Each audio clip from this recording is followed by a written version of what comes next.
السلام علیکم ورحمۃ اللہ وبرکاتہ۔ الحمد للہ رب العالمین والصلاة والسلام علی رسولہ الامین، اما بعد، اعوذ باللہ من الشیطان الرجیم، بسم اللہ الرحمن الرحیم۔ فی بیوت اذن اللہ ان ترفع ویذکر فیہا اسمہ یسبح لہ فیہا بالغدو والآصال۔ کل سورۃ النور کی جو ہے اس سے متعلق کچھ باتیں آئی تھی۔ ایک بات رہ گئی تھی اس آیت میں، بہت ہی اہم آیت تھی۔ اللہ رب العالمین نے مساجد سے متعلق ایک ضروری بات بتلائی ہے کہ فی بیوت اذن اللہ ان ترفع ویذکر فیہا اسمہ یسبح لہ فیہا بالغدو والآصال، کہ اللہ کے جو گھر ہوتے ہیں ان گھروں میں یعنی مساجد میں اللہ کا نام لیا جاتا ہے، وہاں پر اللہ کی عبادت کی جاتی ہے صبح و شام۔ یہ اللہ رب العالمین نے سورۃ النور میں جو اس آیت میں بیان فرمایا۔ مساجد میں جہاں اللہ کی عبادت ہوتی ہے ہم آتے ہیں، تو اللہ نے قرآن مجید میں یہ بھی بیان فرمایا کہ جب آپ مساجد کو آتے ہیں تو پوری زیب و زینت کے ساتھ، مطلب یہ کہ اپنا لباس صاف ستھرا رہے، اپنے آپ کو صاف ستھرا رکھ کر کے جو ہے ظاہری اور باطنی جو ہے پاکی صفائی کے ساتھ آئیں، یہ اللہ نے بیان فرمایا۔ اس کے بعد جب ہم مسجد کو آتے ہیں، جب جسم کی پاکی صفائی سے متعلق اللہ نے بیان فرمایا، تو بظاہر بدرجہ اولا جب ہم مسجد کو آتے ہیں تو مسجد کی صفائی ستھرائی کا بھی ہم خیال رکھیں۔ مطلب یہ کہ ہماری جانب سے کوئی ایسی حرکت نہ ہو کہ جس سے مسجد کی جو ہے مسجد میں گندگی پھیلے، یا مسجد میں کوئی ایسا غلط کام نہ کریں کہ جس سے جو ہے مسجد کہ جو بھی انتظامیہ ہے ان کو تکلیف ہو، ایسی کوئی حرکت نہیں کرنا چاہیے۔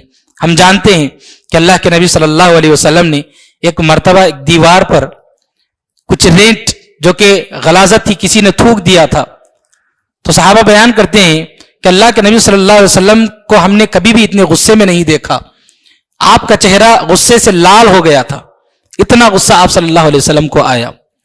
اور دوسری جانب ایک عورت نے، ایک بوڑھی عورت نے مسجد میں جو کچھ غلاظت لگی ہوئی تھی اس دیوار پر، تو اس کو اس نے صاف کر کے خوشبو لگا دیا تھا، تو اللہ کے نبی صلی اللہ علیہ وسلم نے اس کے لیے جنت کی خوشخبری دی تھی۔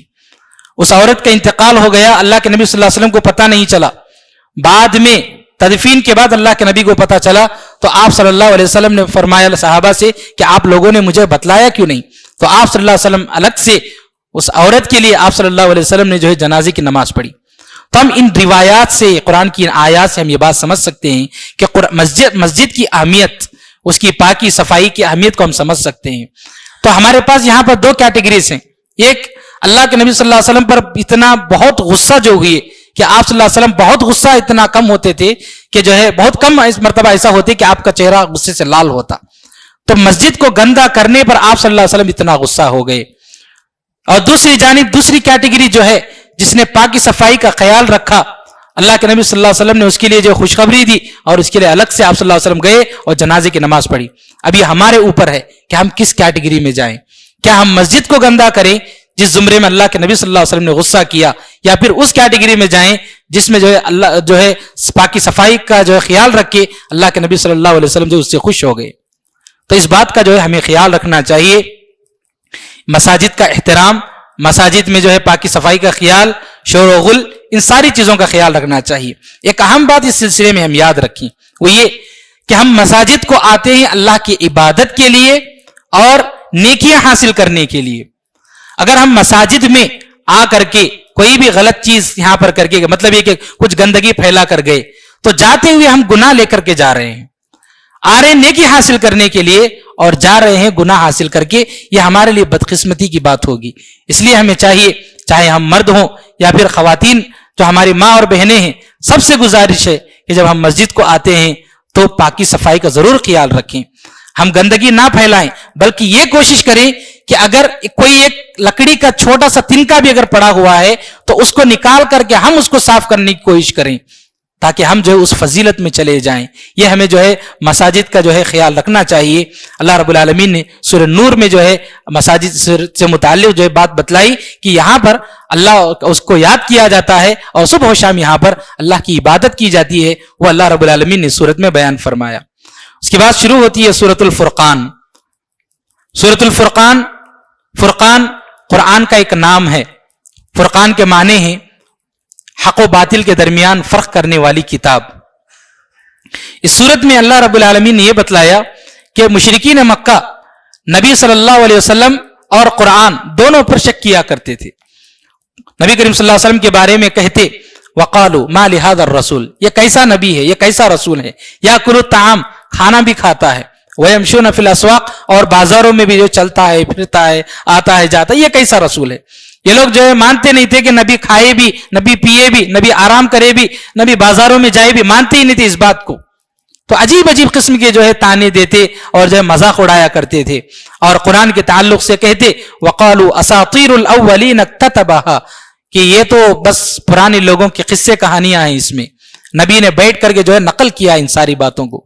وہی تملا علیہ بکرۃ واصیلا، اور انہی پرانے قصے کہانیوں کو جو ہے لوگوں کے سامنے پڑھایا جاتا ہے. اس طرح کی باتیں قرآن میں شک کرتے اور قرآن پر مذاق جو ہے قرآن کا مذاق یہ لوگ اڑایا کرتے تھے. تو اللہ رب العالمین نے سختی کے ساتھ ان لوگوں کے جواب دیے کہ جو ہے آپ لوگ نبی کے بارے میں جو کچھ بھی کہہ رہے ہو یا قرآن کے بارے میں جو کچھ بھی کہہ رہے ہو، یہ اللہ کی جو ہے نازل کردہ کتاب ہے، اس کا احترام کرو.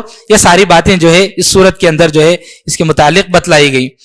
اور ایک بات یہ بتلائی گئی کہ یہ لوگ جو نبی پر ایمان نہیں لاتے تھے، اللہ نے بیان فرمایا کہ قیامت کے دن ایک وقت آئے گا، قیامت کے دن یہ لوگ جو ہے بہت ہی افسوس کا اظہار کریں گے کہ کاش ہم رسول کی اتباع کیے ہوتے. اللہ نے سورت میں بیان فرمایا وَيَوْمَ يَعَضُّ الظَّالِمُ عَلَى يَدَيْهِ، یہ لوگ اپنے دونوں ہاتھوں کو اپنے منہ سے کترتے ہوں گے، اپنے منہ سے کترتے ہوئے کہیں گے یقول یا لیتنی اتخذت مع الرسول سبیلا، کہے گا کہ کاش میں نبی کی اتباع کیا ہوتا، نبی کے ساتھ ہوتا اور نبی کے راستے پر چلا ہوتا تو کتنا اچھا میرے لیے ہوتا. یہ لوگ بہت ہی افسوس کا اظہار کریں گے. یہ اللہ نے جو ہے بیان فرمایا. ایک اور عام بات اس صورت میں یہ بتلائی گئی، ہم جانتے ہیں کہ قیامت کے دن نبی کریم صلی اللہ علیہ وسلم بہت سارے لوگوں کے حق میں سفارش کریں گے، اور جس کے حق میں بھی سفارش کریں گے نبی کریم صلی اللہ علیہ وسلم، وہ آدمی ضرور جنت میں جائے گا. جس کے دل میں ذرہ برابر بھی ایمان ہوگا اس کے حق میں نبی کریم صلی اللہ علیہ وسلم جو ہے سفارش کریں گے، گرچہ اس کو جہنم میں ڈالا جائے گا یا جو دوسرے گناہوں کے بدلے میں اس کو سزا دی جائے گی، لیکن آخر میں جس کے دل میں بھی ذرہ برابر بھی ایمان ہوگا نبی کریم صلی اللہ علیہ وسلم اس کے حق میں سفارش کریں گے اور وہ آخر میں جنت میں جائے گا. لیکن اس صورت میں ایک اور بات بتلائی جا رہی ہے، وہ یہ کہ نبی کریم صلی اللہ علیہ وسلم کچھ لوگوں کے خلاف گواہی دیں گے. سبحان اللہ، وہ کیسے بد نصیب ہوں گے جن لوگوں کے حق میں نبی کریم صلی اللہ علیہ وسلم گواہی دیں گے. اللہ رب العالمین نے فرمایا وقال الرسول یا ربی ان قوم اتخذوا هذا القرآن مہجورا، اللہ کے نبی صلی اللہ علیہ وسلم کہیں گے کہ اے اللہ یہ میری قوم ہے، یہ قوم کے میرے کچھ لوگ ہیں جو قرآن کو چھوڑے ہوئے تھے. کیا مطلب قرآن کو چھوڑے ہوئے تھے؟ علماء نے اس سے متعلق بہت ساری باتیں بتلائی ہیں. ان میں سے قرآن پر ایمان نہ لانا، ان میں سے قرآن کا مذاق اڑانا، ان میں سے قرآن کی تلاوت ہو رہی ہے لوگ اس کو نہ سنیں، اس کے لیے مختلف قسم کی آوازیں نکالنا تاکہ لوگ قرآن کی تلاوت نہ سن سکیں. یا پھر یہ کہ اس کیٹیگری میں بعض علماء نے یہ بھی بتلایا کہ آپ نے قرآن کی تلاوت گھر میں لگائی، یا پھر یہ کہ قریب میں قرآن کی تلاوت ہو رہی ہے آپ اس کو اگنور کر رہے ہیں اور جو ہے باتوں میں لگے ہوئے ہیں، ادھر ادھر کی بکواس کی باتیں یا پھر ایک غیر ضروری باتیں کر کے قرآن کی تلاوت کو آپ سننے سے جو ہے غافل ہیں، وہ لوگ بھی اس میں آ جاتے ہیں. بعض علماء نے یہ بھی کہا کہ آپ اپنے بچوں کو بہت ساری جو ہے دنیا بھر کی تعلیمات سے جو ہے آراستہ کرتے ہیں، کسی کو ڈاکٹر، کسی کو انجینئر، فلاں فلاں، لیکن آپ اپنے بچوں کو قرآن کی تعلیم کیوں نہیں دیتے ہیں؟ قرآن کی تعلیم بالکل نہ دینا بھی اس کی زمرے میں آ جاتے ہیں. نہ تلاوت کرنا آتا ہے، نہ پڑھنا، نہ سمجھنا اور نہ کچھ آتا ہے، تو ایسے لوگ بھی زمرے میں آتے ہیں کہ بعض لوگ قرآن کی تلاوت کرنا تو جو ہے سکھاتے ہیں، اس کو پڑھنا تو سکھاتے ہیں، لیکن اس کا معنی مفہوم سمجھنا اس کے لیے جو ہے ماں باپ بچوں کے لیے کوشش نہیں کرتے. اس کی جو ہے اہمیت دی گئی ہے، ہمیں اس کی طرف دھیان دینا چاہیے، اس پر عمل بھی ہونا چاہیے. اگر صرف ہم پڑھ لیے، سمجھ لیے، لیکن اس پر عمل نہیں ہے تو پھر ایسے لوگ بھی اس زمرے میں آ جائیں گے. اور دیکھیے اس قرآن سے متعلق جو ہے نبی کریم صلی اللہ علیہ وسلم جو ہے جو لوگ اس طرح کی حرکت کریں گے ان لوگوں کے خلاف نبی کریم صلی اللہ علیہ وسلم قیامت کے دن اللہ کے سامنے جو ہے یہ بات کہیں گے. اور جن کے خلاف یہ بات کہی جائے گی تو سبحان اللہ سمجھ سکتے ہیں کہ اس کے لیے کتنی جو ہے بربادی ہوگی قیامت کے دن. ہمیں جو ہے قرآن کو جو ہے مضبوطی سے تھامنا ہے، قرآن کی تلاوت، اس کو سمجھنا، پڑھنا اور اس پر عمل کرنا، کو بہت دور دینے کی ضرورت ہے. جس دن ہماری قوم قرآن کو مضبوطی سے تھامے گی، چاہے وہ پڑھنے کے لحاظ سے ہو، سمجھنے کے لحاظ سے ہو یا عمل کے لحاظ سے، ہم دنیا میں سب سے اونچے رہیں گے. کیونکہ یہی کتاب ہے جو ہم کو اونچا بھی کر سکتی ہے اور نیچا بھی کر سکتی ہے. پڑھیں گے، سمجھیں گے، عمل کریں گے تو اونچا کر دے گی، اور جو اگر ہم اس کو پڑھیں گے بھی نہیں، سمجھیں گے بھی نہیں، تو یہی نبی کریم صلی اللہ علیہ وسلم نے بیان فرمایا کہ ایسی قوموں کو اللہ رب العالمین جو ہے نیچے جو ہے ذلیل و خوار بھی کر دیں گے. تو جو ہے ہمیں قرآن کی طرف دھیان دینے کی ضرورت ہے. اس کے بعد شروع ہوتی ہے سورۃ الفرقان کے بعد سورۃ الشعراء. اس سورت میں اللہ رب العالمین نے یہ بتلایا نبی کریم صلی اللہ علیہ وسلم سے کہ نبی کریم صلی اللہ علیہ وسلم لوگوں کو جو ہے دعوت دیتے، لیکن لوگ جو ہے ایمان نہیں لاتے تھے. بہت کوشش کرتے آپ صلی اللہ علیہ وسلم، ایمان نہیں لاتے تھے. تو آپ صلی اللہ علیہ وسلم غم کی وجہ سے بہت ہی تکلیف اٹھایا کرتے تھے. تو اللہ رب العالمین نے نبی کریم صلی اللہ علیہ وسلم نے بیان فرمایا لعلک باخع نفسک الا یکونوا مؤمنین. لگتا ہے کہ آپ فکر سے، تکلیف کی وجہ سے اپنے آپ کو جو ہے پریشانی میں ڈال رہے ہیں. اللہ یکونوا مؤمنین کہ وہ لوگ ایمان نہیں لا رہے ہیں، اس بنیاد پر آپ جو ہے تکلیف مت اٹھائیے. تو اللہ رب العالمین نے تسلی دی نبی کریم صلی اللہ علیہ وسلم کو. اور اس صورت میں وہ لوگ جو ایمان نہیں لا رہے تھے اور اس کی وجہ سے نبی کریم صلی اللہ علیہ وسلم کو تکلیف ہو رہی تھی، اور وہ لوگ ہٹ دھرمی کو اختیار کر رہے تھے، بالکل ضد پر کھڑے ہوئے تھے، شرارتیں کرتے تھے، تو اللہ رب العالمین نے ان لوگوں کو سمجھانے کے لیے، ان لوگوں کی تنبیہ کے لیے اس صورت میں بعض انبیاء کرام کا اور ان کے اقوام کا تذکرہ فرمایا کہ ان قوموں نے اپنے انبیاء کے ساتھ جو ان کی نافرمانی جو کی، ان کو جو ستایا، پریشان کیا، بدلے میں اللہ رب العالمین نے بہت ہی دردناک عذاب سے دوچار کیا. بہت ہی دردناک عذابات تھے اللہ رب العالمین نے جو ان کا تذکرہ کر کے ان لوگوں کو تنبیہ کی کہ اگر آپ لوگ نہیں سدھریں گے، اب نبی کو پریشان کریں گے اور ان کو ستائیں گے، تو یاد رکھو اللہ کا عذاب بہت ہی سخت ہوگا. اللہ رب العالمین نے جو ہے اس صورت میں جو ہے ان لوگوں کو جو ہے وارننگ دی ہے. اس صورت میں اللہ رب العالمین نے نبی کریم صلی اللہ علیہ وسلم سے کہا وَأَنذِرْ عَشِيرَتَكَ الْأَقْرَبِينَ. جب نبی کریم صلی اللہ علیہ وسلم نبی بنے تو آپ صلی اللہ علیہ وسلم نبوت کے بعد 3 سال تک مسلسل خفیہ طور پر لوگوں کو تعلیم دیتے تھے اور جو اسلام کی طرف بلایا کرتے تھے. کسی کو پتہ نہیں چلا. مکے میں سارے لوگ جو ہے پریشان ہو رہے تھے، دیکھ رہے تھے کہ کچھ تبدیلی آ رہی لوگوں میں، ہمارے مذہب پر لوگ نہیں ہیں، لیکن کسی کو پتہ نہیں تھا کہ یہ دعوت کون دے رہا ہے. 3 سال کے بعد اللہ رب العالمین نے نبی کریم صلی اللہ علیہ وسلم سے فرمایا وَأَنذِرْ عَشِيرَتَكَ الْأَقْرَبِينَ کہ آپ اپنے رشتہ داروں کو آپ کھلم کھلا جا کر توحید کی دعوت دیں. تو نبی کریم صلی اللہ علیہ وسلم نے خاندان کے لوگوں کو جمع کر کے انہیں سمجھایا، توحید کی دعوت دی. لیکن ابو لہب نے کہا کہ جو ہے تم اس نے جو ہم نے جمع کیا، اس نے برا بھلا کہا. اور ابو طالب نے کہا دیکھ بیٹا بھتیجے کہ تو جو کام کرنا ہے تجھے کر لے، ہم اپنے مذہب سے نہیں آئیں گے، ہم اپنے مذہب سے واپس جو تمہارے مذہب کی طرف تو آ نہیں سکتے، لیکن تمہارا رب تمہیں جو کہتا ہے تم وہ کام کرو، میں اس کے لیے میں تمہارا تعاون کروں گا. جب آپ کو اس کی مدد یعنی ابو طالب کی مدد کے جو ہے آپ کو وعدہ ملا، تو آپ صلی اللہ علیہ وسلم اس کے بعد مکہ میں وہاں آپ کی ایک پہاڑی پر چڑھ گئے اور سارے اقوام کو جمع کیا. آپ صلی اللہ علیہ وسلم نے سارے لوگوں کو جمع کیا. جمع کر کے آپ صلی اللہ علیہ وسلم نے کہا کہ جو ہے اگر آپ لوگ میرے بارے میں کیا سمجھتے ہیں بتائیے. پوچھا آپ لوگ میرے بارے میں کیا سمجھتے ہیں؟ تو لوگوں نے کہا آپ صادق ہیں، سچے آدمی ہیں، آپ امانت دار ہیں، بہت ساری تعریفیں پیش کی.